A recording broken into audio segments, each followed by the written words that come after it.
ਹੋਈ ਅਸ਼ਟਮੀ ਦਾ ਵਰਤ ਇੱਕ ਪੂਜਾ ਅਨੁਸ਼ਠਾਨ ਜਾਂ ਕੋਈ ਸਾਧਾਰਨ ਵਰਤ ਨਹੀਂ।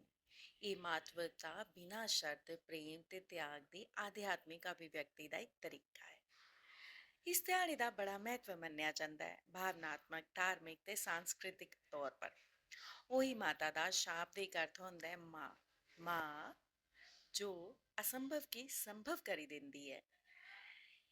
ਆਖਦੇ ਨੇ ਕਿ ਉਹੀ ਮਾਤਾ ਦੇ ਵਰਤ ਦੇ ਮਾਤਮ ਨੇ ਅਪ੍ਰਿਯ ਘਟਨਾ ਜਾਂ ਕੋਈ ਦੁਰਘਟਨਾ ਅਗਰ ਹੋਏ ਤੇ ਉਹ ਵੀ ਟਲੀ ਜਾਂਦੀ ਹੈ। ਇਹ ਦਿਹਾੜਾ ਮਾਂ ਤੇ ਬੱਚੇ ਦੇ ਪਵਿੱਤਰ ਬੰਧਨ ਦਾ ਇੱਕ ਰਿਸ਼ਤਾ ਹੈ, ਜਿੱਥੇ ਨਿਸਵਾਰਥ ਪ੍ਰੇਮ ਤੇ ਤਿਆਗ ਦਾ ਸਾਰ ਲੱਭਦਾ ਹੈ।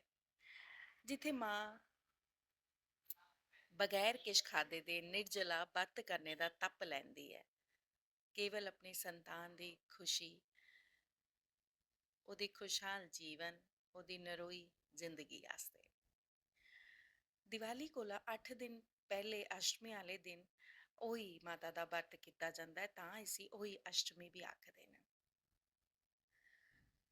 ਉਹੀ ਅਸ਼ਟਮੀ ਵਾਲੇ ਦਿਨ ਜੇਕਰ ਰਾਧਾ ਕੁੰਡ ਜੋ ਕਿ ਮਥੁਰਾ 'ਚ ਹੈ ਉੱਥੇ ਜਾਈਏ, ਅਗਰ ਸਨਾਨ ਕੀਤਾ ਜਾ ਸੱਚੇ ਦਿਲੇ ਨੇ ਉਹੀ ਮਾਤਾ ਦਾ ਧਿਆਨ ਕਰੀਏ, ਰਾਧਾ ਕੁੰਡ 'ਚ ਡੁਬਕੀ ਮਾਰ ਰਹੀਏ, ਅਗਰ ਨਿਸੰਤਾਨ ਦੰਪਤੀ ਆਪਣੀ ਸੰਤਾਨ ਵਾਸਤੇ ਕਾਮਨਾ ਕਰਨ ਤੇ ਮੰਨਿਆ ਜਾਂਦਾ ਹੈ ਕਿ ਨਿਸੰਤਾਨ ਦੰਪਤੀ ਦੀ ਝੋਲੀ ਮਾਤਾ ਰਾਣੀ ਜ਼ਰੂਰ ਭਰਦੀ ਹੈ। ਇਹਦਾ ਬਹੁਤ ਵੱਡਾ ਮਾਤਮ ਹੈ।